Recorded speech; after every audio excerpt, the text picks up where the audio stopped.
that most of Hindi and English television media is subservient to the Modi government, will not talk about key issues like unemployment, price rise, do long deep dive debates on it.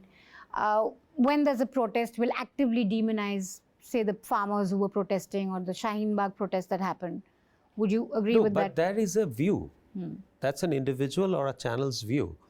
I don't think any of the cases that you have said are completely black and white. You can say that the farmers' protest was demonized. There are views contrary to that. There are views which got expressed that where the real farmers were doing the protest. So it's left to interpretation. I don't think they're as stark as black and white.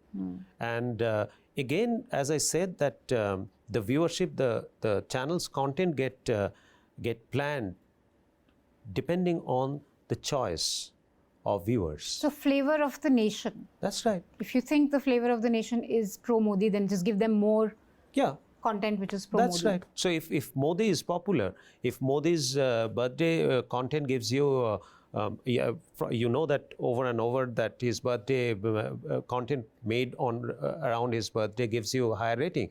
That is one of the events that you try and capitalize to get more ratings. So I don't think there's any political influence involved in it. Great. But isn't that there a loop? That you think that the country wants this, so you keep giving them more of that, and then the country keeps wanting it more. So that's a part of the cycle that you are in it. You can't change all by yourself. You know what is ideal, but you can't be ideal. I don't say most of the times you can't be ideal at any point in time unless and until the system is ideal. You're part of the system. So the role of being adversarial that's what most journalists really feel proud about entering the profession, as people who are going to speak truth to power, as people who are going to be adversarial to those who are in power. That role then is really diminished today. Do the journalists care for their increments at the end of the year? Do they? So if they care for their increments, they'll have to understand that they're part of a business. And then what happens to news then? That's a balance. Manisha, everything in life is balance. There's no right, there's no wrong, absolute right and wrong. It's a balance.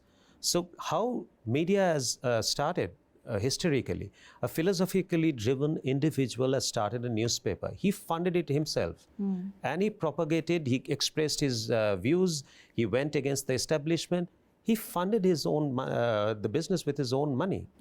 And in that scenario, people who had got aligned with him did not care for salaries, did not care for anything because they're completely philosophically driven. Today, I think even the journalists are far more commercially driven than philosophically driven. Everybody has to run a family. Everybody cares for their increment at the end of the year.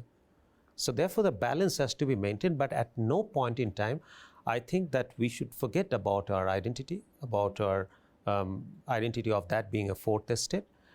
I don't think that to run my business, I have to compromise with my identity. I need to be true to my identity, and business can happen around it. It is a difficult balance. Sometimes you go wrong, but your intent is what matters most. As someone who watches a lot of news, I think it's gone totally wrong.